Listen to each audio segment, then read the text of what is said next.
Good morning to our panelists. Thank you so much for joining me on screen. Craig and I are very appreciative to be joined by some of the industry's experts this morning. So thank you very much to Stephanie and to Robert for joining us today.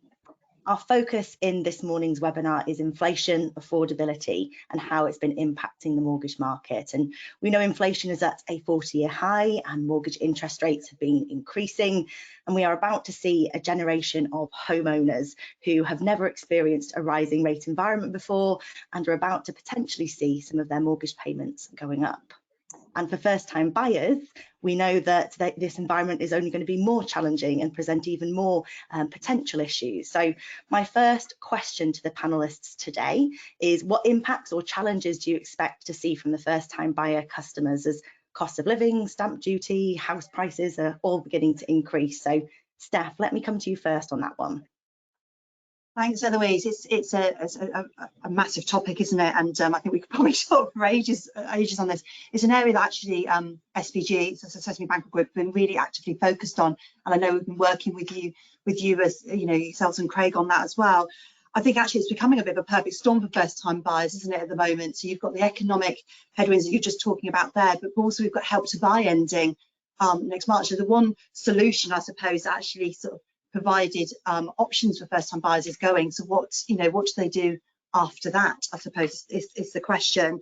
I think with housing stock at minimal levels, it's really, and property, as you said, property prices rising with that sort of demand and supply that we're seeing come through, it's new build that's actually going to be the solution for first-time buyers, not the second-hand market. And that's what we've seen with the partial home ownership schemes that are out there that are only there for solutions. I personally don't think that's right. I do think we need more solutions for the second-hand market, because actually we know full well, I think I saw a headline today that we've missed our new build, our building targets again. So that's not going to solve anything. So I think it is a perfect storm. I think there's so many pieces there that we can sort of sit and digest out. But actually there's no perfect solution that helps actually combat those three pieces that Help to Buy was an answer for. No, brilliant. Thank you, Steph. I think you're absolutely right. There's definitely a lot of work to be done. Robert, anything to add there as well? I think there's a couple of areas which might shift the goalposts slightly here. Certainly the idea that we remove the plus 3% revert to rate challenge that's there from the Financial Policy Committee at the moment, if that can be taken away early next year, I think that might help a little bit around the edges for some people's affordability, notwithstanding the headwind challenges that are across the broader economic issues. And I'm not entirely certain that Help to Buy is dead. I think the current version of Help to Buy is dead, and that might be why they brought the closure date forward by a couple of months in the last few weeks, which might mean that certainly from the discussions we've been having with government that I think there's a recognition in Department of Levelling Up Housing Communities that something needs to be done, but there's no money currently available in Treasury. And I think there's going to be an interesting argument running over the next couple of months, I think, as to what the best solution is here, as we see things begin to run out in terms of the existing Help to Buy schemes, and whether there needs to be some further fillip to keep the building industry going. Because certainly Help to Buy has been a major driver for them in terms of giving them sustained input to continue developing out sites at a reasonable rate. So I think there's going to be some push in from the industry around that I think government may have to respond to. I think the other part, which Steph's already alluded to, which is where do we get to on shared or partial ownership, and I think it's going to be really important that we begin to talk about that a lot more as we go into the next period. And we're very, very dependent on lenders coming to market with great products and flexibility that will help consumers get to the right place. Brilliant. Thank you, Robert. There's excellent points there. And Craig, anything to add on that? Well, really interesting to hear that there might be something out past Help to Buy. That would be very helpful, because I think that has been such a key contributor. I mean, I also completely agree with Steph. It's definitely a perfect storm. I think there's a real concern for me around social mobility. So I think 50% of first-time buyers are now using the bank of mum and dad to get onto the housing ladder, which is great if you're one of the 50%. If you're not, then it makes it really hard. And buying a house shouldn't be the preserve of people who've got wealthy parents. I think especially in London and the South East, 50% of first-time buyers' income goes in rent in London and the South East. So how do you live? Never mind how do you save for a deposit. if you're spending half your income in rent every month, there's a real challenge, and obviously massive kind of deposit requirements, and it's difficult all over the country. And also agree with Robert, what we need is more innovative solutions. So if Help to Buy does come to an end, we need more, what's the answer? So we've done our long-term fixes, which help affordability and go to high LTVs. That's one of a possible option. You've got things like finding lenders who do income stretches, so we'll go to the higher multiples. There's some interest in private shared equity schemes out there. So they're fairly small at the moment, but they could give us some hope. Shared ownership, I think, is a big part of the solution, but again, new build. And I think what I'd like to see is there's always been so much focus on new build, is what are the Help to Buy like solutions for second-hand? Is it private shared equity? Is it private shared ownership, which is something that doesn't exist at the moment? But I think as the lending community, we really need to step up and come up with some innovative solutions. I think what's clear, because we'll talk about cost of living, inflation, etc. We're in a very, very different world to the world we've been in for the last 10 years, with inflation at 8, 9, 10%, with interest rates rising rather than going down, because all they've done for the last 10 years is go down. So I think as a lender community, the answer can't always be a 2 or 5 year fix, which is absolutely what the answer has been for the last 10 years. The world's changed and we need to change with it. Craig, I mean, one of the things that I think has been interesting is watching some of the commercial alternatives to Help to Buy coming to market, but nobody's been very keen on them. I think from an advice perspective, we find it difficult in that the Help to Buy structure, which has government behind it, has made it easier for advisors to think about going there. And I think one of the challenges is the other commercial solutions that come to market, most lenders don't feel comfortable packaging them within their product. And as an add-on, none of us are feeling that comfortable with them. So I think that's still a challenge we've got to face into as well.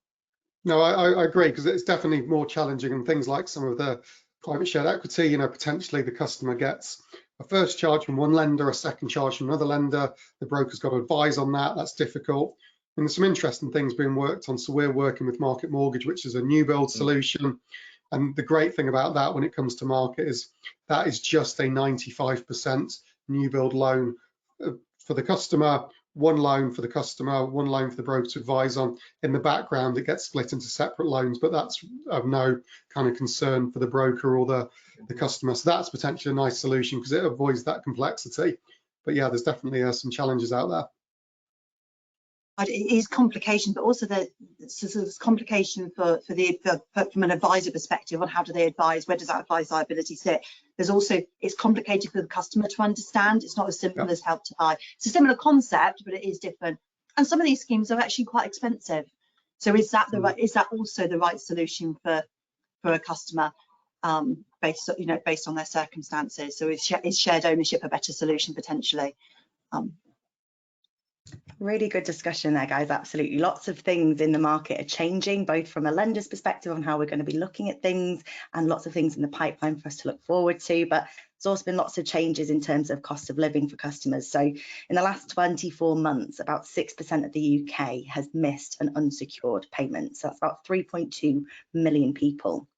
1.5 million people have missed a credit card payment, and the average credit card debt per household is slowly increasing to just over £2,000 now at the moment. So my question really would be does the panel expect to see a rise in missed payments as this continues and pressures increase, or perhaps a rise in unsecured debt as a result of this? Robert, I'll direct this one to you first. Yeah, I think the UK broadly is splitting into maybe 3 or 4 groups. There's the have-nots, there's the haves, and some of them have a lot, and then there's the have-maybes. And I think the challenge we're facing at the moment is a lot of the have-nots have got deeply, they're already deeply struggling in terms of where we are in terms of energy price increases, inflation, and limitations to their income. And certainly all the indications I'm seeing at the moment is a lot of these problems are the people who are on benefits already or in work and taking benefits alongside that, and that's where the initial pressure is coming. The expectation is that as we move to Q4, we're beginning to see greater pressure coming into the have-maybes, and I view those people who are still trying to migrate into housing, and maybe their jobs are more 0-hour contracts jobs, or where they're not got as much economic certainty in their employment, or certainly where they were on furlough as opposed to actually the fact that they saved a lot of money during the pandemic and therefore got cash savings behind them. So we've got a kind of polarization in society at the moment where some people are actually better off than they've been ever, and a lot of people are much worse off. I think the challenge for all of us is making sure that we put our arms around everybody and try to look after them the best way that we can in all of this. So I think it's going to get worse without doubt, because just generally inflation is going to cause that, and it's going to take, and whether employers can afford to pay more is going to be a big challenge for people. And so all of that running through this is going to continue to be a challenge for us as a lender and advice community, if that makes sense. No, brilliant. Thank you for that insight, Robert. And Steph, anything to add there as well? Yeah, I think I totally agree with everything that Robert said there. I think the answer is yes, and the worst is yet to come. I think is a summary. I think it's about do customers know where to go to get help. So before they just go through that direct debit cleanse, or they start missing payments, do they actually know where to go to gain some of that help? And that's for us as an advice community, the lenders, it's for government, it's for everybody to lobby together to make sure that consumer awareness at a time when they may be struggling financially is at an all-time high. I think Robert picked up on that. Actually, throughout the pandemic, people have saved. I didn't. I spent lots of money on shoes and handbags because you can still have those delivered. But lots of people did save money. So actually, you can lull yourself into this false sense of security that a lot of the customers that some of our advisors will be talking to today and looking at their refinancing, look at their remortgage situation, possibly are in a okay, or will survive, will make adaptations, financial health. But actually, it's the first-time buyers of the future, and we just talked about the first-time buyers and some of the challenges they face. Well, actually, if they start missing payments now through no faults of their own, just through sort of this economic crisis, it's going to lenders like yourselves will be there to help them, but it will impact them getting onto the property ladder even further.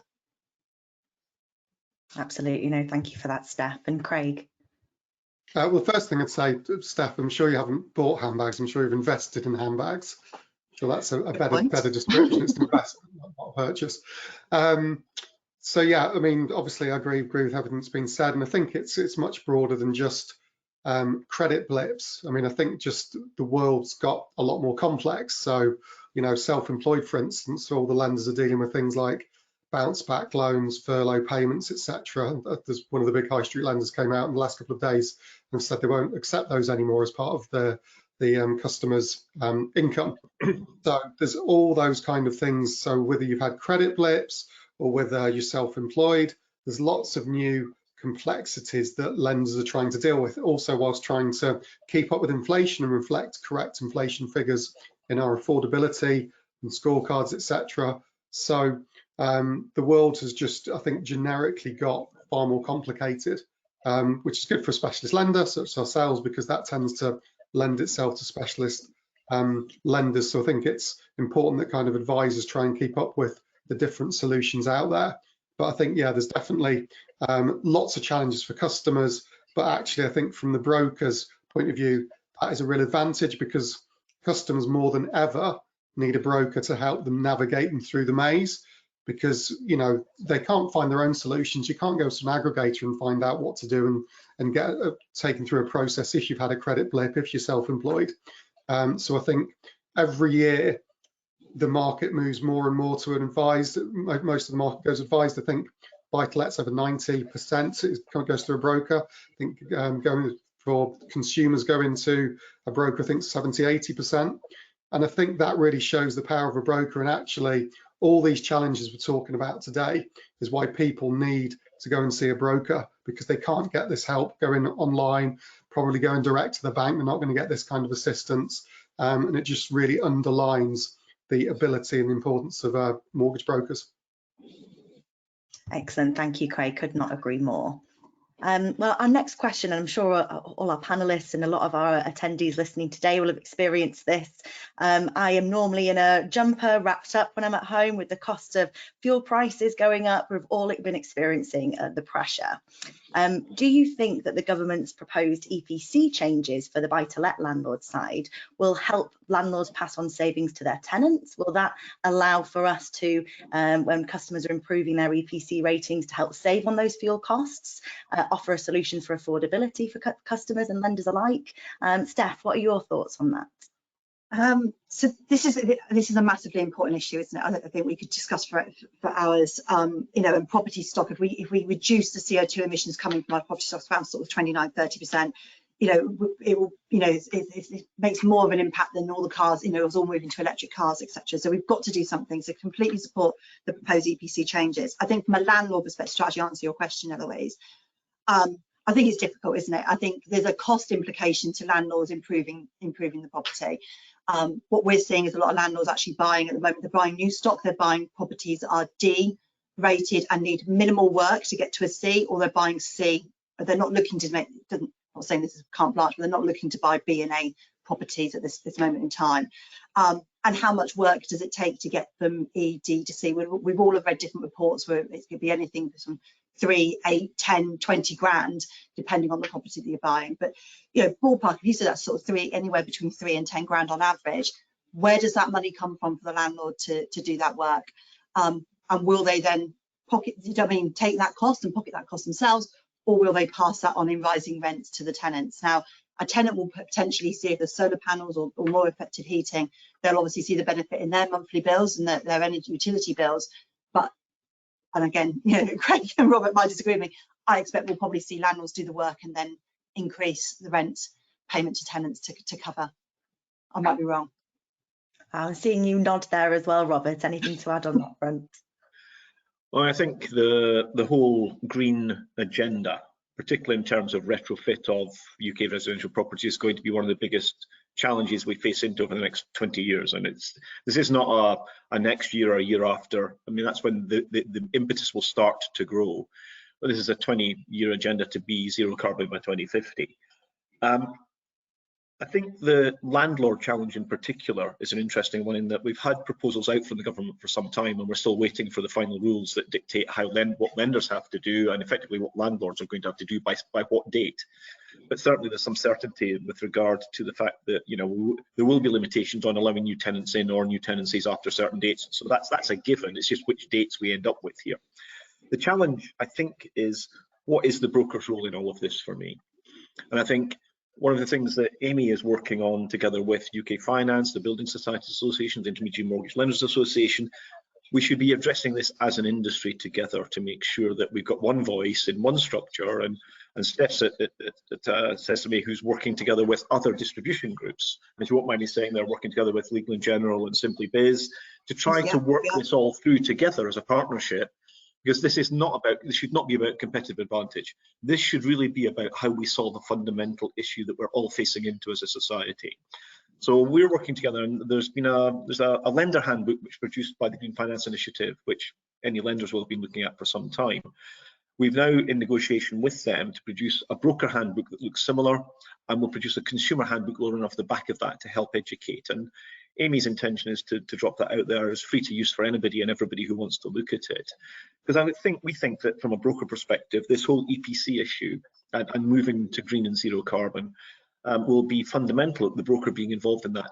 Fundamentally because anybody who owns a property has a choice. They either borrow money somehow to invest in the property to protect or enhance its financial value, or they do nothing. Over time, its financial value will degrade as opposed to even be static or grow. The important elements of this also are, what do you do to make this work? And whether it's insulation or solar panels or different types of heating, the journey for everybody is going to be slightly different. And we're going to find different ways of funding this. And whether it's always going to be on the mortgage lender to fund this, I doubt, because there are other ways of doing this, and that we'll have initiatives coming along where we will have cooperatives of people buying solar panels for an area. And we will provide, and lenders will provide funding for those across a piece and provide approved suppliers to do all of this in an area. This is the real generational change of how we work together to grow our society is going to have to happen around all of this. Now, our job is to help people understand the route map and how they have to make their own individual contributions and can work together to deliver all of this. Yes, some people will need to borrow vast amounts of mortgages. Buy-to-let landlords who've got decent-sized portfolios will have no choice but to do this. Do I think they'll pass it on to the customer? Highly unlikely, because actually the cost of doing this is going to be significant for many of them. The other two things to remember in all this from me are two things that are quite important. And if I get into trouble for this, I don't really care. for those lenders who give a 10 bip discount for A to C, and that is greenwashing of the worst order, because most of those houses are A to C already and they've done nothing to get that benefit. Please just stop doing it. It's bollocks. I apologise. The other element is lenders refusing to lend to either listed properties or FGs, Hs. That's also wrong, because what we should be doing is looking at those properties and deciding what can be done and helping them and funding them. Because if they only move to F to D, guess what? They may not be C, but it's a damn sight better than where it was and works effectively and is part of the bridge for all of us to get to zero carbon by 2050, which has got nothing to do with me because I'll be long gone by then, but my children and grandchildren do need a society they can live in. A long answer to a short question, but you can tell I'm passionate about it. Absolutely, no, very much appreciated answer as well, Robert. Thank you. Craig, anything to add there? Well, the first thing is I hope, and I certainly don't expect Robert to be long gone by 2050. I think he'll outlive us all. But yes, and I also actually agree with him about the, I wouldn't put it in potentially the same words, but about lenders giving a small discount for an A to C, because to me that hasn't solved the problem. If you're going to buy an A, you're going to buy an A, you haven't fixed anything. As you know, our approach is slightly different. Our approach is when a broker brings us a customer through a remortgage or a purchase, they come with an EPC rating. If that EPC rating improves by 10 basis points or goes up a band, can be either in the next 12 months we'll pay £1,000, so it part or fully funds the work required. But at least at the end of that, we know that something's changed, that the customer and the property has improved, and that's when they get the cash rather than just giving it to them. So that's our kind of small contribution. But I think the thing that's driving this, because clearly we've talked about all the political elements and the regulations for buy-to-let, but actually in a lot of ways, I think we're all eco-warriors now. When you look at the average utility bill possibly being £2,500 from October, I think suddenly all the people, whether you're a climate change denier or whatever, whether you believe it's all nonsense, literally hot air, it doesn't really matter, because suddenly if you can do something that's going to save you £100 a month, why wouldn't you do that? Because like I say, no matter what you think about climate change, £100 a month, £100 a month in your pocket. So actually, I think that is increasing customers' interest, which is why, again, brokers need to make themselves aware of all the different solutions.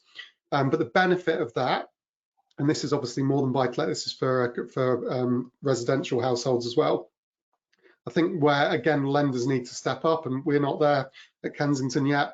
I think there's a very strong argument if you do take the steps to improve your EPC rating, insulation, etc., your utility bills should go down, and therefore we should be looking at changing your affordability and potentially lending you more, because actually why would we treat everybody the same and saying, well, you know, the average is £2,500, so we'll just assume everyone pays £200 a month in utility bills. If someone's only going to spend £100 a month in utility bills, surely that improves their affordability. So I think that's potentially a positive benefit that could come out of this that we need to be also looking at. Wonderful, thank you, Craig. I suppose my last question then for the panelists today is, what do you think that brokers and or lenders can do to support customers through this inevitably difficult year that we might be having ahead? Robert, let me come to you first on that one. One thing that Amy has focused on very early on this is making sure that we've got a couple of fact sheets out there, one for brokers and one for customers, about keeping their protection policies in place, because the last thing we want to do is suddenly have unprotected mortgages or people dropping off their insurances at a time that they probably may need them more than ever. Another element is to actually, if a customer comes and talks and is sounding troubled, take time. We're all really busy. We've all got too much on. The mortgage market has never been busier. Pipelines are vast. It's really difficult to get everything processed. But existing customers sometimes just need not so much a shoulder to cry on, but somebody to listen to them and point them in the right direction. Whether it's just help them do a budget planner or send them to a debt advice agency, that's the important thing to do. So know who your local debt agencies are. Know a phone number for them that you can give them to customers if they need them. And also just think about, if this was you or your family that was coming to you with a problem, what would you do? And try and help them and be sympathetic in that way. And that's where I think we should be as a society, which is just listening to people, so that when people say, I'm not all right, we do something to help them because they're not all right. That's wonderful advice. Thank you very much for that, Robert. And Steph, let me come to you next. Yeah, I'd completely echo Robert's comments there. I think, you know, definitely from a protection perspective, because, you know, first thing consumers are likely to do if they get into struggle is to go through the direct debits, and do they realise the value of their protection policy? So we don't want them cancelling their life cover or their income protection to keep Netflix for definite. So I think the other piece that we've got, you know, is a massive year from a refinance perspective, and for the first time, actually consumers are, for a very long time, consumers are actually going to be getting letters from their existing lenders where payments have gone up rather than down. So actually that's great for us as an intermediary business, in that, you know, consumers will need advice. It will stop them doing that couple of clicks and potentially, not saying getting the wrong advice, but potentially making the wrong solution for them longer term. I think, you know, having a conversation with the customer, just because their situation today, hopefully this is a short to medium term economic situation, actually they don't make a decision today that impacts their ability to borrow in the future. So having that conversation, that piece through. We've also got, you know, 1 in 4 product maturities this year are for first time buyers, so they will never have gone through a refinancing situation. So again, that need for advice and that need for support and help through this journey is vital and essential. Brilliant, excellent advice again there, Steph. Thank you for that. And Craig, I shall let you have the last word today. That's the first time ever. Thank you, Eloise.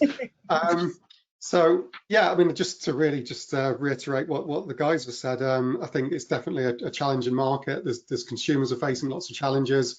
There are lots of solutions out there. Like I said, from a lender point of view, it's important that we keep on coming up with new solutions and we adapt to what the market needs, because I think the world and the market is very different to it's been for the last 10 years. But people need advice, so make sure you look beyond the obvious. Don't just look at the kind of same old usual lenders and the usual solutions.